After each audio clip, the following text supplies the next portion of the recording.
SML, welcome to whatever I put in the title of this video. I completely forgot to think of a name before I started this intro, but we're not redoing it. Today's cast, we've got myself, Double Rice No Bean, we've got Dom, we've got Doink, and we've got QP. And then I guess we have one special guest that's running a little bit late. He's a bit of a night owl, but I guess we'll get to him. Hopefully he shows up on time. Do you guys want to say hello? Yes, hello. Well, How you hello. guys How we doing? doing? Let's go. Ready to go? Yeah, we've been Let's trying to do do it. this for a few months now. I feel like it's funny that we still don't have a name, but we've got some topics, and I guess that's what's most important. Um, we've got three Madden related topics that we're going to talk about, and then one sort of like out of game, member related question, and then I guess we'll try and keep this format if we ever do record again. I mean, I know this one took us a few months, so if we ever do get in the booth again, we can try and record another one. But I guess let's get into it. Dom's on a bit of a time crunch, and he's got some tornadoes going around. So we'll jump to him first with what do you think is the best team turnaround? Like someone taking a weaker team and turning it into something nice. Yeah, to preface my answer, I'm just going to say you're right about the tornadoes. It is hailing outside there, thunderstorms.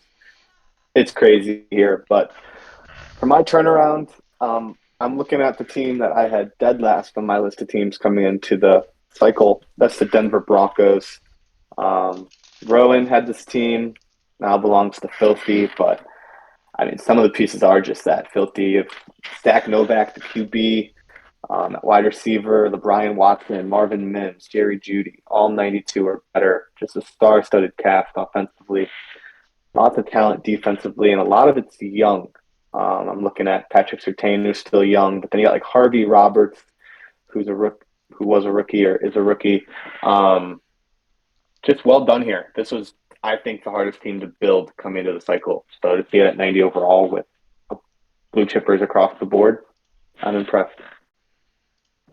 Yeah, that team's pretty nice, and I mean, Rowan didn't do him any favors. I think he won like 3 games, so starting Yep. with nobody wanting to probably play on your team, no devs probably, and yeah, he's built that team up pretty nicely. I guess we can jump into Doink now. What's your team? Best team turnaround. This guy, he took one for the league, didn't take the best team out there. Kind of a mid-tier average team. And the stuff Dump has done with the Cincinnati Bengals. I mean, have superstars at every turn. He's elite athlete. Yeah, I mean, the Bengals are fantastic. Like I said, he's done a hell of a job building them. Honestly, the team building job I've been real impressed with is drafting and player development Matt has done with the Seahawks and building out that front seven, that secondary around Woolen. He's added so many fun pieces there, so many talented pieces. I was looking at like his D line is, of course to be reckoned with. He's still missing a quarterback, but like everything else he's done. Yeah, that team's pretty crazy. I mean, he's got DK, he's got two really good running backs. I know Josh Jacobs was hurt there for a little bit, but Seriously. I know he's got those hot routes. I don't know if Matt really passes to the running back much. I had to look at his stats. But yeah, that team, the defensive line's what really stands out. You play it and Yeah. it's like a fireworks show every time you snap the ball. Yeah, Q, you who do you got got? stars, X Oh, factors, all over the place. No, go ahead, you. Yeah, I actually have like one and a half. My half goes to the commissioner of the league prime. I think that with what he's done with the Colts is pretty impressive. He always has a pretty good roster that he builds up. But this year he's built up a good receiving core. And he has Jelani Woods, who's really good as well this year. And then he always gets good abilities as well. I'm not going to I've tried to catch him in the act. I put some investigations, some PIs on him because he always gets like flat zone KOs on his corners, and he runs, notorious for running flat zones. And he gets a lot of good abilities. He's got a good linebacker this year, so that's his half. But the one that I want really is a bomber with the Bears. He's not known for being a quarterback guru, but he's devved fields really nicely. He got Abinaganda At the 59 mark instead of the hour mark of the advance. He got it right before we advanced. And he devved Abe Nakonda up to X Factor or something. And he's got an excellent defensive line. He's got those guys that look like Clown. He's got the other guy that's really good. Excellent defense. The Bomber, as usual, has built that Bears up in every team that he usually plays in the cycle. That's going to be mine. Yeah, the Colts are one of those teams I was looking at, and then I went into look at his team on Neon, and it's all Colts that he devved up. It's not like he traded for any. He didn't like trade rape anyone, getting any pieces like that. In Yeah. fact, no one will trade with him. I mean, everyone's begging you not to trade with him. In fact, even if it's a better deal, and then he has to overpay for everything because his picks always assumed to be like 130, 132. So he's at a disadvantage there for sure. But he's got some nice abilities, and Richardson's up Yep. to what 99 for sure now. Yeah. JT's 99. Two good corners, receivers And all over the place. not everybody could dev Richardson up. There's maybe six guys in the league that can dev quarterbacks without really, really, really trying to. And I think, Prime's one of them, and he's devved Richardson up really, really nicely. Yeah, he's a beast. And I guess segue that into I got a pick too actually, and I went with a team that I really didn't expect, and I took a look at Monty's team with the Cardinals, and that's just one team that I obviously did not want in the draft at all. I just feel like they're not a very fun team. In fact, I'm not even sure Arizona exists. But I think you start with like Buda Baker and Kyler, like the only two superstars. And I looked at his team, and he has 12 superstars, or he has 12 new superstars that didn't start on his team, and I think like 11 or 10 or 11 of them are like the computer generated rookies. He's got like three on the D line, two safeties at corner, three offensive weapons. And I think this is all basically because he traded away Marquise Brown to the Colts, Mm-hmm. and then he just started rolling those picks back and getting some nice players. I know he's got that Jerry Mann guy. He got an X Factor in the first draft. He's got X Factor DT. He's got another superstar edge. And that's just one of those teams that I know he hasn't had much success, but if you ever end up looking at the roster, which you guys should go do, it's just crazy how many young superstars, like all 23, 24 years old. Yeah, it's pretty crazy to look at how many auto-generated guys there are. Yeah, Monty's a guy too that kind of had a reputation of maybe not being the best GM, whether it's because he was missing re-signs or making some questionable trades. This has been a cycle, honestly, of guys who have kind of redeemed themselves in the GM front. I'm looking at guys like Monty and Fig, who honestly made good moves and built them up. Fig was kind of an honorable mention for me, but you see Yeah, that I just out want there, to say, maybe good on next cycle. uh, yeah, Monty's reached out to me a few times in DMs for some GM building advice, and I try to give him it, and he's gone with some of it, but he's really built that team. That's a good pick, Dean.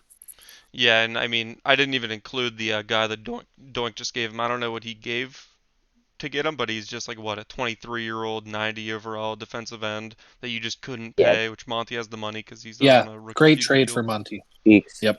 And now in this current draft, there is a guy named Monty Cheeks. So watch Oh, out he's for gonna Monty pair him Cheeks. up. Yeah, that's the only guy on his Oh D yeah. line that isn't superstar X Factor, and he's 90 overall. So, yeah, not really a weak point there for him at all.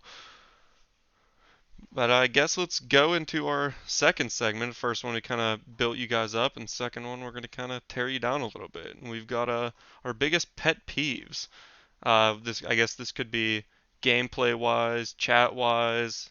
This is really an open-ended question, I guess. So, Doink, let's hear what you have. Yeah, I'll take it in the gameplay direction. I think everyone has their own gripes and whatnot. Gameplay wise, the one that drives me nuts, no matter what, and I kind of people who switch off tackle.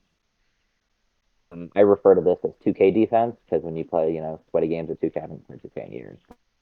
Sweaty 2K guys just let the CPU guard you.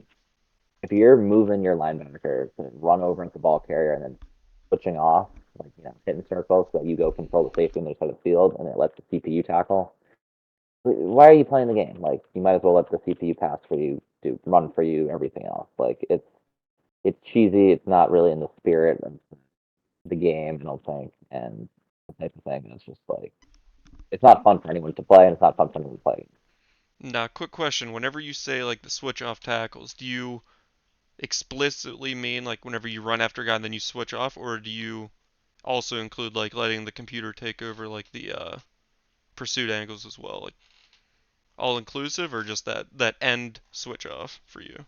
The the most egregious ones are the ones where you run over after them and then switch off. I understand, especially with how overpowered Dukes are. Occasionally, you mix them up and you don't switch on. I think there's a bit of a difference there. That being said, at the end of the day, as close Spoke as we can. spoken like a true guy with a jukebox and like 99 agility, I'm sure. I've encountered people who just don't switch on. That I can work with because honestly, I think that's easier to adjust to because CPU is predictable. Q, what You can about you? adjust What if what you want to go grinds for your the final. gears? What grinds your gears? Well, I think it's very known. I've made it public in the chat. When I'm kicking your ass and I'm forced to run the ball, don't all out blitz me and make me have to take these 2nd and 12s and 3rd and 11s, and then I have to pass the ball to get a first down. But then if I pass it, there's still that person that might be like, well, why are you even passing it? You're already up 30. You should just run it on third as well. And it's like, well, on third, if it's 3rd and 12, I don't want to do that and then give it back to you for you to incomplete 4 passes and then we waste more time. So that Yeah. is by far, it's actually grinding my gears right now as I talk about it. I'm getting upset as I just start thinking about it. That Luckily, I've fallen off a little bit and I'm not as good this season. So I haven't had many blowouts. So I haven't dealt with that. But that's definitely. And by the way, I don't mind somebody blitzing. If I go under center, I don't mind somebody blitzing if it's still a regular, like a close game. Play your regular defense. But when you know I have to run based off the actual rules, like if I legally can have to run the ball first and second down, don't be a dick and do that to me. Because I'm trying. I don't know. I guess people might think I'm a dick because I'm already up by 28, maybe. But whatever. That's my gear grinder. yeah, there's a real first world problem. I'm just not good enough to have that kind of thing, so I can't really relate to you there. I haven't felt it in a while, so. Well, maybe Dom can, or maybe he has something different. We'll see. Yeah, no, not been up that much lately. That is something that definitely grinds my gears, Q. So I'm with you there, but I'm going a different direction, and think I think Bean, you used this term earlier when I kind of said this was going to be what I said.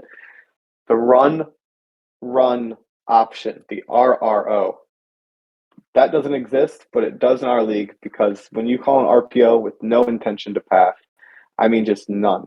Um, the guy's wide open on the screen or whatever, you're handing off 100% of the way. I don't like that. I'm fine with RPOs. Run as many of them as you want. They force you to make a quick read.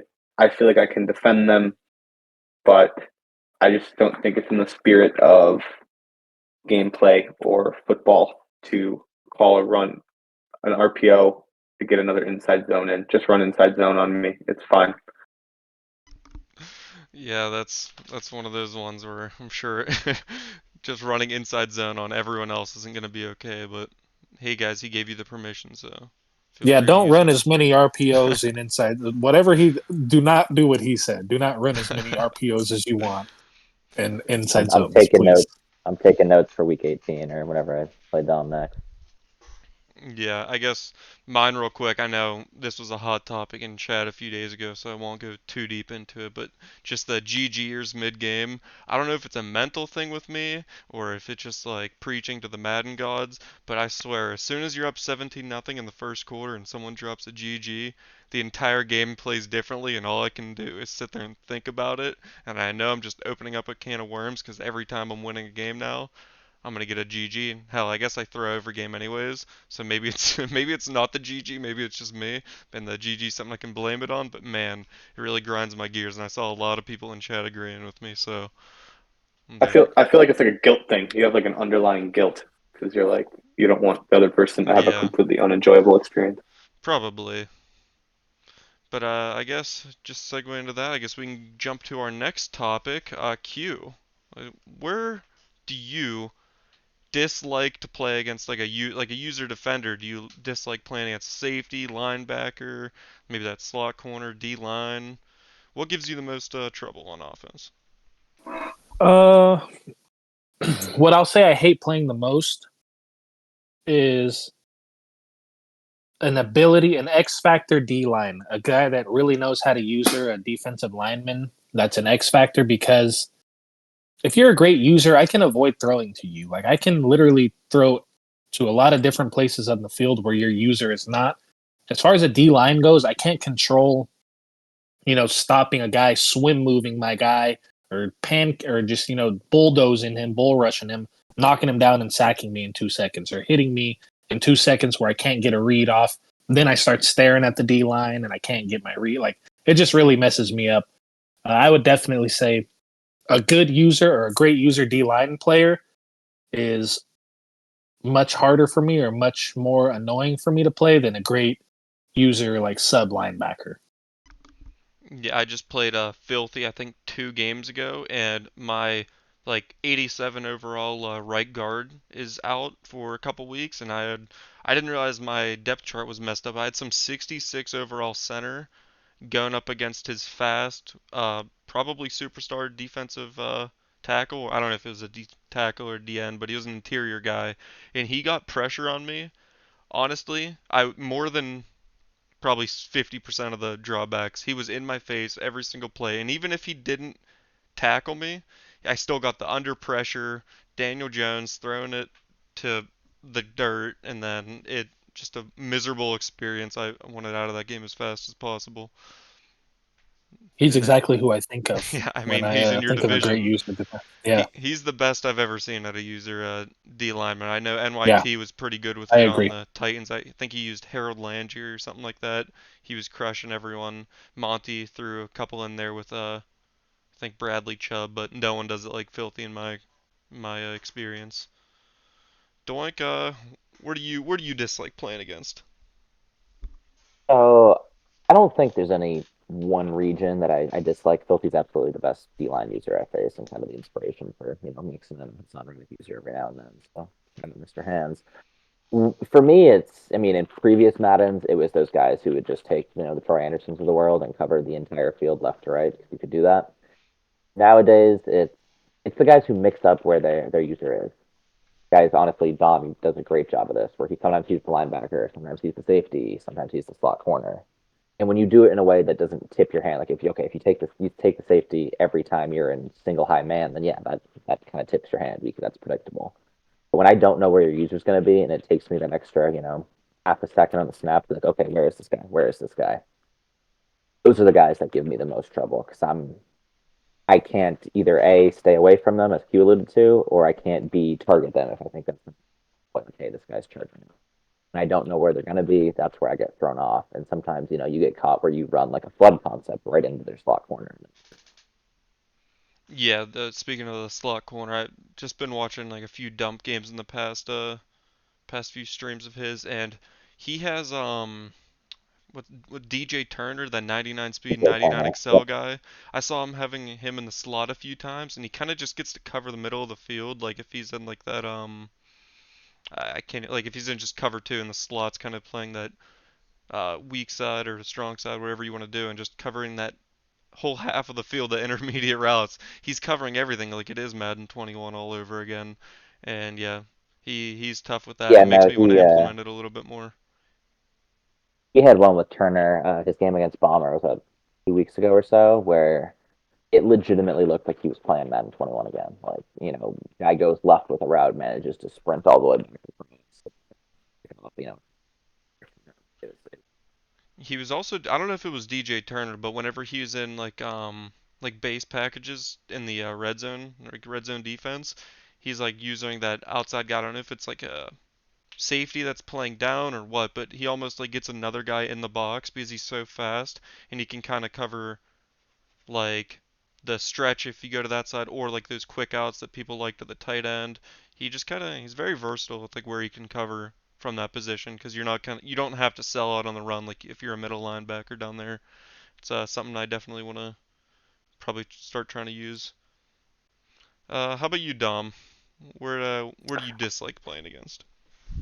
I'm not going to use too much time here. Q pretty much said it all. The good D line users, good D linemen. The pressure in your face, I struggle with it. It's hard to. You can make good reads all you want, but the balls aren't going to go where you want them to. And I'll add like good run defense linebackers too. Guys who can use the linebacker and plug up the hole immediately where your run's designed. That gives me problems. It takes me a quarter or so to adjust to that. But D line on pass plays, if you're getting instant pressure, that's where I'm going to struggle the most. All right, and then I guess our fourth topic are not really Madden related. It's a little more out of game question. Who is your, Madden owner, Madden user, whatever you want to say, coach, NFL or college comp? I guess either gameplay style, just look style. I mean, there's so many ways you can go with this. And I guess Dom, it's 10 o'clock. I know you had to get out of here. Do you want to go? Do you want to go first? Yeah, I'm going back to the Broncos. I'm going to use filthy here. Mike Martz, old Rams coach, offensive coordinator for the greatest show on turf, turned head coach, won some games, high powered offense, passing game specifically. You look at filthy, he's number two scoring offense, but 22nd ranked defense. He's the number two passing offense with the 26th rated rushing offense. Mike Martz, known for those high octane offenses, kind of ushered in a new era in a way in the league with that greatest show on turf. Um, so that's my comp, and yeah, thank you. I do have to get out of here. Yep, we do have our special guest lined up, so that'd be a nice transition. Stay four people. Um, Q, you want to take it? Who's your comp? Yeah, I'll go with one that's I don't know if it's maybe a play style or a similar gameplay. I don't know what it would be, but I'll go with Straw. And Straw is Mike McDaniel, the Dolphins coach. You know, he's always happy, he's always smiling. Straw, you can't find Straw without a smile on his face. You know, he's got a great smile, $1 million smile, by the way. Should be a model for Colgate. And kind of Mike McDaniel, he's always in a good mood. Mike McDaniel is always in a happy, positive mood. Also, they both are in shotgun the entire game as well. I think that is very similar, and they spread the field. They're not afraid to spread the field and throw it around all over the place and put up a lot of high scoring games, just like the Dolphins. Yeah, that comp, I'm dying. Just the smiley, the giddy personality, it just fits him so well. I can imagine Straw calling a play that's just a deep shot to Tyreek, just with that Oh yeah, smile on his face, just oh laughing about yeah, the weapons he has. yeah. Trying to hide it behind a clipboard. All right, Doink, you wanna round us off here? Yeah, those are some good comps so far. Q, you're spot on. Straw and Mike McDaniel. Mike McDaniel's the type to answer, a halftime interview with a One Piece quote. Like that's spot on. Um, I'm gonna kind of sneak one in here. The low hanging fruit is I have never seen Finns and Bruce Arians in the same room. Um, that's you convinced they're the same person. No, my actual coach comp though, Matt 54987. I think those are the right numbers. Someone will correct me if I'm wrong. Yep, that's it. Is 54987. 20? He is 2020's. He respects the goat, but he is 2020's the goat. He is 2020's Bill Belichick. Matt has a winning pedigree in his resume. Winning record consistently. He's won a championship at the Patriots, actually, I believe. Or no, that was the Chargers. That's Q Chargers. He made a Super Bowl as the Patriots after beating Prime. Excuse me. He does have success in New England. He had built his success on the back of taking care of the ball, and just he's still shown that as we touched on the team building segment. He's built out a young defense, grabbed some young studs, some guys who really produce. The one thing that has held him back this cycle, and in previous cycles, looking at you, Dwayne Haskins, may he rest in peace. But the one thing that has held him back is his absolute stubbornness and refusal to go get a real quarterback. He's out here playing with the equivalent of Bailey Zappi and Larry Rosenberg, whatever his name is. That guy is, I mean, he's Bailey Zappi. He's terrible. He's really just not it. And yet, time and time again, sticking with that guy despite all the talk shows everywhere around, all the chatter in the leagues, like, why is he using this guy? Why is he using this guy? And all you can get back is, some narrative answer or some, one-off thing that we don't know. He's stubborn. He's stuck to his beliefs, and he's going to do him. He's 2020's Bill Belichick. Yeah, that's a good one. Just the stubbornness in general. I mean, no one doesn't like Matt with his quarterbacks. And I think it was Q that proposed this question, and the one that immediately popped out to me was Biz and Sean McVay. It's just the demeanor's the exact same. It's just the weightlifting guy, The hair flip. the hair, the hair, even their gameplay is very similar. You got that running scheme that they both kind of run, the touch passes, a lot of movement back there, but it was just too good to pass up, and I had to include that. And I guess we can um, go to our guest for the fifth question. A lot of people have been asking where this guy is. I mean, he's been out of the SML scene for quite some time. I think he did a show a while back, SML Take 1.5 or something like that. But yeah, with no further ado, welcome Stephen D. Thank you, thank you. It's about time someone brought Stephen D back from the dead. Finally threw that bag my way, got me on your show. This is going to bring out all the viewers. I was asked today to come through with a list, and my list is going to feature things that annoy me. Things just annoy me. Spammers. No one likes a good spammer. I'm going to give you the top 5 spammers in the SML this season, and this is coming all over the place. I'm going to get right to it. Number 5, the usual suspects meme. Just in the social chat, every advance, we get it. The same people are busy. They're playing late on the advance day. Usual suspects. Everyone gets it. It was funny the first time. It keeps happening. I can't keep opening the chat and seeing that. I mean, come on. We have better things. There's better content out there. Let's start posting that. Number 4 on Stephen D's list, bad list you don't want to be on.